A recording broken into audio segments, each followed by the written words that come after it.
Hello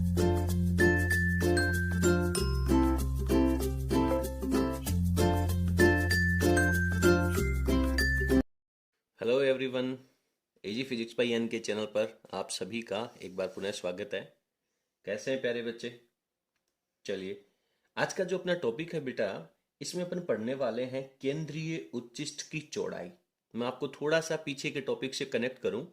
अपन chapter number 12 पढ़ रहे हैं, क्लास 12th की फिजिक्स का, जिसमें प्रकाश का व्यतिकरण अपन पहले कंप्लीट कर चुके हैं। अब अपन प्रकाश का विवर्तन पढ़ रहे हैं और प्रकाश के विवर्तन में एकल स्लिट के द्वारा फ्राउनहोफर विवर्तन जो है उसको अपन कंप्लीट कर चुके हैं। तो एकल स्लिट में जो फ्राउनहोफर विवर्तन का आउटपुट, जो इंटेंसिटी आई थी आपके पास, पर्दे के ऊपर बनने वाली तीव्रताएं जो आई थी, उसका ग्राफ अपन ने यहाँ पे ड्रॉ किया है। तो आज अपन केवल इस ग्राफ की स्टडी करने वाले हैं। इस ग्राफ तक आपने पिछले वीडियोस में अच्छे से पढ़ा है। अब अपन आगे कंटिन्यू करते हैं। तो आज का अपना जो टॉपिक है वो ये है कि केंद्रीय उच्चिष्ट की चौड़ाई कितनी होगी। सबसे पहले अपन थोड़ी सी देर बात करते हैं कि केंद्रीय उच्चिष्ट क्या होता है। फ्राउनहोफर विवर्तन में अपन ने पढ़ा था कि जो पर्दे के ऊपर ठीक बीच वाला पॉइंट है, जिसे अपन पी कह रहे हैं, तो उसके ऊपर दोनों तरफ से आने वाली प्रकाश की किरणों में पथांतर जीरो होने की वजह से वहां पे संपोषी व्यतिकरण होता है और वहां पे चमक उत्पन्न होती है। इसलिए सेंट्रल पॉइंट जो होता है वो फ्राउनहोफर विवर्तन में हमेशा चमकीला प्राप्त होता है। तो उस केंद्रीय पॉइंट को, उसकी चमक को केंद्रीय उच्चिष्ट कहते हैं। और उस केंद्रीय उच्चिष्ट के दोनों तरफ पहली बार विनाशी व्यतिकरण की वजह से दो निम्निष्ठ, दो डार्क पॉइंट प्राप्त होंगे, अंधेरा प्राप्त होगा। उसे अपन प्रथम निम्निष्ठ कहते हैं, दोनों तरफ के प्रथम निम्निष्ठ। उसके बाद अगेन पथांतर का मान 3 लेमडा बाई 2 जब होगा, अपन ने बहुत अच्छे से पिछले वीडियो में पढ़ा है कि जब पथांतर 3 लेमडा बाई 2 होगा तो लेमडा बाई 2 के 3 भाग बनेंगे, 2 भाग एक दूसरे को कैंसिल आउट करेंगे, एक हिस्सा है उसकी वजह से चमक उत्पन्न होगी और ये प्रथम द्वितीयक उच्चिष्ट कहलाएगा। इस केंद्रीय उच्चिष्ट के बाद जो उच्चिष्ट बनेगा वो प्रथम द्वितीयक उच्चिष्ट कहलाता है। उसके बाद में अगेन जो आपको डार्क पॉइंट बनेगा उसे अपन निम्निष्ठ कहेंगे। लेकिन ये कौन से नंबर का निम्निष्ठ है? ये पहला निम्निष्ठ था, ये द्वितीयक निम्निष्ठ है। तो इस तरीके से अपन इस व्यतिकरण प्रतिरूप के प्रत्येक पॉइंट को समझते हैं। आज का अपना उद्देश्य है कि केंद्रीय उच्चिष्ट की चौड़ाई क्या है। तो ये जो सेंट्रल पॉइंट है ये आपका केंद्रीय उच्चिष्ट है। तो ये केंद्रीय उच्चिष्ट कहां तक फैला हुआ है? सर इस तरफ यहां तक और दूसरी तरफ यहां तक, ये पॉइंट तक। इन पॉइंट्स को क्या कहते हैं बेटा? सर इसे प्रथम निम्निष्ठ कहते हैं और इसे भी प्रथम निम्निष्ठ कहते हैं। तो अगर मेरे को इसकी चौड़ाई निकालनी है एक्स एक्स की रेखा के ऊपर, तो क्या मैं ये कह सकता हूं कि प्रथम निम्निष्ठ और प्रथम निम्निष्ठ, केंद्रीय उच्चिष्ट के दोनों तरफ के जो प्रथम निम्निष्ठ हैं, उनके बीच की जो दूरी है वो केंद्रीय उच्चिष्ट की चौड़ाई कहलाती है। क्या मेरी बात क्लियर है? तो सबसे पहले अपने को बाकी आगे जाने से पहले इस केंद्रीय उच्चिष्ट की चौड़ाई की एक छोटी सी डेफिनेशन लिखनी चाहिए। सबसे पहले आपको ये डायग्राम बनाना है, अगर ये प्रश्न परीक्षा में आता है। उसके बाद में इसकी डेफिनेशन लिखनी है, फिर अपन थोड़ा सा इसके ऊपर विस्तार करेंगे। तो यहां पर मैंने इसकी डेफिनेशन में लिखा है कि केंद्रीय उच्चिष्ट के दोनों ओर, बहुत आराम से आपको इसको पढ़ना, रटने का प्रयास नहीं करना, समझना है। अपने दिमाग को इस तरह से सोचना कि सब कुछ बहुत इजीली याद हो रहा है। तो केंद्रीय उच्चिष्ट के दोनों ओर स्थित प्रथम निम्निष्ठों के बीच की जो दूरी है उसे अपन केंद्रीय उच्चिष्ट कहते हैं। क्लियर है? अच्छा, ये प्रथम निम्निष्ठ के लिए क्या शर्त आई थी आपके पास? पथांतर वाला इक्वेशन याद है क्या? पिछले वीडियो में आपने जब फ्राउनहोफर विवर्तन पढ़ रहे थे एकल स्लिट के द्वारा, तो प्रथम निम्निष्ठ की स्थिति में आपके पास पथांतर वाली इक्वेशन आई थी, sir d sine theta is equals to n lambda. याद है क्या? एन लेमडा, एनवे निम्निष्ठ के लिए एन लेमडा। तो पहले निम्निष्ठ के लिए क्या आएगी? 1 लेमडा। तो 1 लिखने की आवश्यकता नहीं है, मैं डायरेक्ट लेमडा लिख दूं और यहां से मैं साइन थीटा निकाल लूं। तो साइन थीटा बराबर हो जाएगा sir lambda upon small D. इसे अपन इक्वेशन नंबर 1 डाल देंगे। ठीक है। अब एक्चुअल में आपको एक बात समझनी है। समझना यह है कि वो जो फ्राउनहोफर विवर्तन में स्लिट आपने ली थी, उस स्लिट के जो उत्तल लेंस L2 लिया था, दूसरा उत्तल लेंस लिया था, वो उस स्लिट के जस्ट पास में रहेगा। और जो प्रेक्षण पर्दा है जिसके ऊपर आउटपुट अपना बन रहा है, वो उस दूसरे लेंस L2 के फोकस बिंदु पे लेते हैं, तभी तो प्रकाश वहां पे जाकर के केंद्रित होता है। ठीक है। तो उस लेंस की जो फोकस दूरी है, एक्चुअल में वो फोकस दूरी स्लिट और पर्दे के बीच की दूरी कही जा सकती है। कैसे? देखिए, वापस मैं आपको यहाँ पे थोड़ा सा रफ वर्क कर देता हूं। पुराना जो आप लोगों ने डायग्राम बनाया था फ्राउनहोफर विवर्तन का, एकल स्लिट है, ये यहाँ से गोलीय तरंगागर आएगा, ये एक उत्तल लेंस रखेंगे, ये समतल तरंगागर के रूप में कन्वर्ट हो जाएगा। यहाँ पे अपन ने एकल स्लिट बनाई थी, ठीक है ना, ये एकल स्लिट बनाई थी। तो उत्तल लेंस, जो दूसरा उत्तल लेंस है, वो जस्ट इसके नजदीक रखेंगे, L2, ये L1। और अब जब ये इसके नजदीक रखा होगा तो इसका जो अपवर्तन की वजह से प्रकाश की किरणें जो हैं वो यहाँ पे केंद्रित हो जाएंगी, और यहाँ पे आपको प्रेक्षण पर्दा रखना है जिसके ऊपर विवर्तन प्रतिरूप आपको नजर आएगा। तो एक्चुअल में ये जो डिस्टेंस है इसके फोकस पॉइंट के ऊपर बनेगा, तो ये डिस्टेंस इसके फोकस के बराबर हो जाएगी। और ये जो डिस्टेंस है वो नेग्लिजिबल है, अप्रोक्सीमेट अपन इसको इसके जस्ट नजदीक रखते हैं। और स्लिट और पर्दे के बीच की दूरी को अपन कैपिटल डी से रिप्रेजेंट करते हैं, यानी कि एफ की जगह अपन कैपिटल डी लिखेंगे। बात समझ में आ रही है?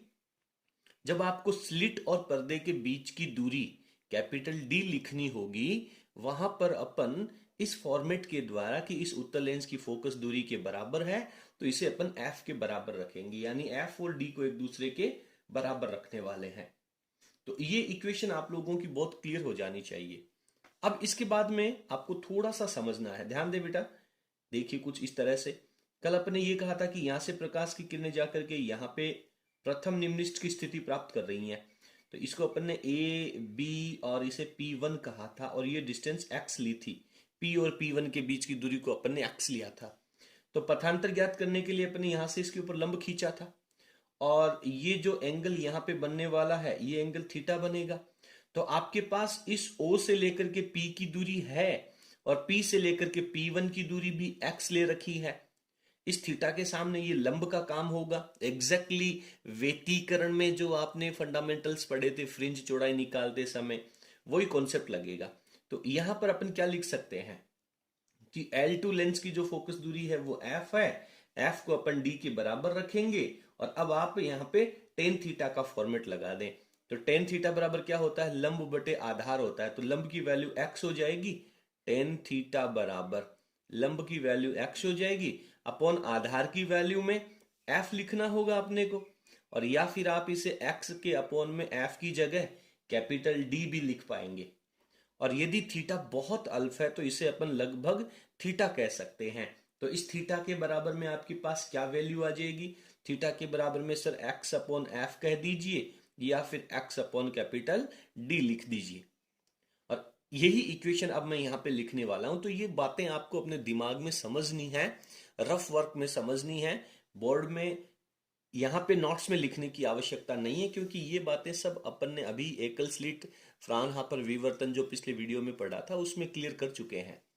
चलिए, तो मैं यहाँ पे लिखता हूं, यदि, क्या लिखना चाहिए, यदि लेंस जो L2 है, L2 स्लिट के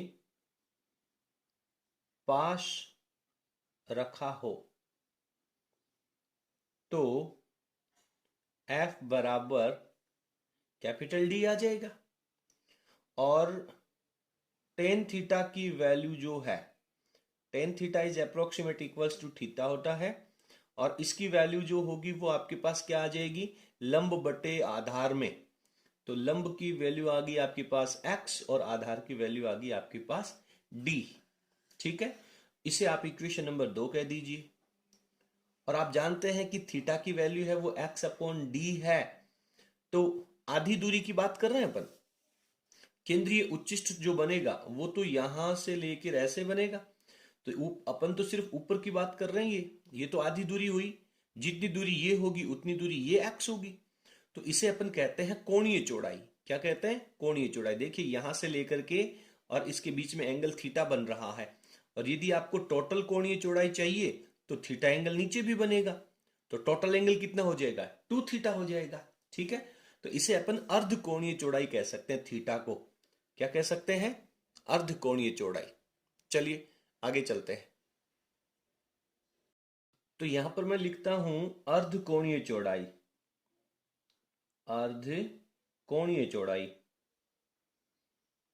अर्ध कोणीय क्यों लिखा? क्योंकि अभी अपन ने केवल आधी दूरी निकाली है ऊपर वाली। अर्ध कोणीय चौड़ाई, तो इसे अपन थीटा बराबर लिखेंगे सर, थीटा बराबर एक्स अपॉन एफ कह दीजिए, या फिर थीटा बराबर एक्स अपॉन कैपिटल डी कह दीजिए। कंप्लीट है। इसे मैं इक्वेशन नंबर 3 डाल देता हूं। ओके, समीकरण नंबर 1 क्या कह रहा है? कि समीकरण 1 कह रहा है कि सर यदि थीटा अल्प है, बात समझ में आ रही है, तो इसको अपन क्या कह सकते हैं? साइन थीटा को थीटा कह सकते हैं, तो theta is approximate equal to lambda upon small d. Okay, इसको समीकरण नंबर 1 कह दीजिए, या फिर इस बात को आप यहां लिख दीजिए इसके आगे वाली लाइन में। तो बेसिकली अब आपको समझ में आ रहा होगा कि सर ये वैल्यू भी थीटा के बराबर है और ये भी थीटा के बराबर है, दोनों थीटा के बराबर है, तो दोनों समीकरणों को एक दूसरे के बराबर कर देना चाहिए। इसे मैं समीकरण नंबर फर्स्ट ए कह देता हूं। चलिए ठीक है, आप लोग इसको समीकरण नंबर 2, इसे नंबर 3 और इसे नंबर 4 कह देना, कोई कंफ्यूजन नहीं होना चाहिए। जो भी आप यहां पे लिख रहे हो उसी के आधार पर आपको रिजल्ट लिखना है। तो समीकरण फर्स्ट ए व समीकरण, मैंने यहां पे नंबर 3 लगाया है, 3 से दोनों थीटा के बराबर है तो दोनों को इक्वल रख दो बेटा। तो इसको मैं लिख दूं एक्स अपॉन डी, और इसको लिखूंगा मैं lambda upon small D. Basically आपको निकालना क्या है, ध्यान रखना चाहिए, हमेशा टारगेट नजर में रहना चाहिए। मुझे कहां तक पहुंचना? सर मुझे केंद्रीय चौड़ाई निकालनी है, केंद्रीय उच्चिष्ट की चौड़ाई निकालनी है। तो चौड़ाई अपन समझ चुके हैं, एक तरफ की दूरी को x लिख रहे हैं, प्रथम निम्निष्ठ की दूरी को x लिखा है, तो दूसरी तरफ की दूरी भी x ही होगी, तो टोटल चौड़ाई तो 2x हो जाएगी ना। नहीं है तो पहले x की वैल्यू निकाल लें यहां से, तो x की वैल्यू निकालेंगे तो कैपिटल D को दूसरी तरफ भेज दो, तो x is equals to lambda d upon small d. This is equation number 4। और बहुत ध्यान से पढ़ेंगे ना, अगर आप लोग इस फॉर्मूले को बहुत अच्छे से पढ़ेंगे तो आपको एक रिजल्ट नजर आएगा कि सर ये तो एग्जैक्टली वही रिजल्ट है जो आपने व्यतिकरण प्रतिरूप में फ्रिंज चौड़ाई का ज्ञात किया था, एग्जैक्टली वही है, ऊपर की तरफ आधी दूरी का। ठीक है, तो अब अपन यहां पे निकालेंगे केंद्रीय उच्चिष्ट की चौड़ाई। मैं थोड़ा सा स्क्रीन को ऊपर खिसका लेता हूं, आप स्क्रीन को पॉज करके और नोट्स है वो अच्छी तरीके से लिख लें। चलिए, तो क्या लिखें? केंद्रीय उच्चिष्ट की चौड़ाई, केंद्रीय उच्चिष्ट की चौड़ाई, बोलो क्या हो जाएगी? ये याद करो, कुछ फंडामेंटल अपने आप से पूछो। सर ये तो 2x के बराबर हो जाएगी, केंद्रीय उच्चिष्ट की चौड़ाई तो 2x के बराबर हो जाएगी ना, तो इसको भी 2 से मल्टीप्लाई कर दो, 2 lambda d upon small D. और ये जो केंद्रीय उच्चिष्ट की चौड़ाई है, क्या इसमें मैं कैपिटल डी की जगह कुछ और भी लिख सकता हूं? Definitely sir, 2 lambda F upon D भी अपन लिख सकते हैं। इसे समीकरण नंबर आप 5 कह दीजिए। तो ये होगी आपकी केंद्रीय उच्चिष्ट की चौड़ाई। बस यहीं तक आपको पहुंचना है, क्लियर है? यहीं तक आप लोगों को पहुंचना है। इसके साथ ही ये आपका कंप्लीट टॉपिक हो जाएगा केंद्रीय उच्चिष्ट की चौड़ाई का। तो अब आपके पास जो रिजल्ट आए हैं, ये जो रिजल्ट्स आए हैं, इन रिजल्ट्स के आधार पर आप इस प्रश्न का बाकी का पार्ट कर सकते हैं। बाकी का पार्ट क्या था कि ये जो केंद्रीय उच्चिष्ट की चौड़ाई है, ये किन किन कारकों के ऊपर, कौन कौन सी बातों के ऊपर निर्भर करती है। तो नंबर 1 मैं यहां पे लिखता हूं, कुछ नहीं करना मेरे को, सिर्फ इसके रिजल्ट्स लिखना है कि ये जो वैल्यू है इसको मैं बीटा के बराबर कह देता हूं। केंद्रीय उच्चिष्ट की चौड़ाई 2x को मैंने एक कॉमन वैल्यू दे दी बीटा, तो beta is proportional to lambda हो जाएगा ना। बीटा का मान लैम्डा के समानुपाती। तो केंद्रीय उच्चिष्ट की चौड़ाई है वो तरंग दैर्ध्य के या प्रकाश के तरंग दैर्ध्य के समानुपाती होता है। ये आप स्टेटमेंट के रूप में लिख लेना कि केंद्रीय उच्चिष्ट की चौड़ाई आने वाले प्रकाश की तरंग दैर्ध्य के समानुपाती होता है। यदि यहां पे मान लीजिए मैं बैंगनी रंग यूज करूं, वोलेट, दैट टाइम क्या होगा? बैंगनी रंग के लिए और लाल रंग के लिए बेनिया है पीनाला, है ना? प्रकाश का जो लेमडा होता है, याद होगा लाल रंग का लेमडा सबसे ज्यादा। सर लाल रंग का लेमडा सबसे ज्यादा, तो डेफिनेटली लाल रंग के लिए केंद्रीय उच्चिष्ट की चौड़ाई भी ज्यादा बनेगी। क्लियर है? और बैंगनी रंग के लिए सबसे कम बनेगी। नंबर 2 पे चलते हैं। आप स्टेटमेंट के रूप में लिख लेना। यहां पे क्या लिखोगे? केंद्रीय उच्चिष्ट की चौड़ाई आपतित प्रकाश की तरंग दैर्ध्य के समानुपाती होती है। लाल रंग के लिए केंद्रीय उच्चिष्ट की चौड़ाई सबसे ज्यादा और बैंगनी रंग के लिए केंद्रीय उच्चिष्ट की चौड़ाई सबसे कम होती है। नंबर 2 पे बात करते हैं। स्लिट की जो चौड़ाई है, स्मॉल डी को क्या कहते हो आप? स्लिट की चौड़ाई। तो beta is anti proportional to d. तो यदि स्लिट की चौड़ाई बढ़ाएंगे आप, प्रश्न पूछा जा सकता है, स्लिट की चौड़ाई बढ़ाएंगे तो केंद्रीय उच्चिष्ट की चौड़ाई क्या होगी? व्युत्क्रमानुपाती है तो क्या होगी? सर कम हो जाएगी। बढ़िया। फोकस दूरी, उत्तल लेंस जो आप L2 यूज कर रहे हो उसकी फोकस दूरी यदि आप बढ़ा दें f की वैल्यू, तो केंद्रीय उच्चिष्ट की चौड़ाई क्या होगी? बढ़ जाएगी। क्लियर है? Beta is proportional to f। तो ये तीनों के तीनों जो लॉजिक है वो आप लोगों को शब्दों के रूप में अच्छे तरीके से यहां पे लिखने चाहिए। ठीक है, उम्मीद करता हूं कि पूरा टॉपिक आप लोगों को अच्छे से समझ में आया होगा। आपको हमारा कंटेंट कैसा लगा जरूर आप हमें कमेंट बॉक्स में लिखिएगा। और 12th क्लास का पूरा सिलेबस पढ़ने के लिए बने रहिए हमारे चैनल के ऊपर। चलिए अब देखिए किस कुछ लॉजिकल पॉइंट्स और भी हैं जहां से ऑब्जेक्टिव प्रश्न क्रिएट हो सकते हैं। हो सकता है कि आपके बोर्ड के पेपर में ना आए, बट जब विवर्तन को अपन ने इतना तक पढ़ लिया, यहां तक पढ़ लिया है, तो इसका एंड भी अपने को अच्छा होना चाहिए। क्योंकि कहा जाता है कि यदि अंत अच्छा है तो सब अच्छा है। अपन देखना चाहते हैं कि ये आने वाला जो प्रकाश आपने काम में लिया था वो एक वर्णी था, सिंगल कलर का था, और इसके अंदर केंद्रीय फ्रिंज है, उसकी चौड़ाई सबसे अधिक होती है, उसकी तीव्रता भी सबसे अधिक होती है, और उसके बाद उसके दोनों तरफ के जो द्वितीयक उच्चिष्ट हैं उनकी तीव्रताएं धीरे धीरे धीरे कम होती जाती हैं। व्यतिकरण प्रतिरूप में आपने देखा था कि अनंत तक जा रही हैं और सबकी तीव्रताएं समान होंगी। जितने भी व्यतिकरण प्रतिरूप आपको नजर आएंगे सबकी तीव्रताएं समान थी। ग्राफ पढ़ा था आपने? जहां पे संपोषी व्यतिकरण होता है वहां पे 4I0, विनाशी व्यतिकरण में 0। लेकिन विवर्तन के अंदर तीव्रताएं धीरे धीरे कम हो जाती हैं।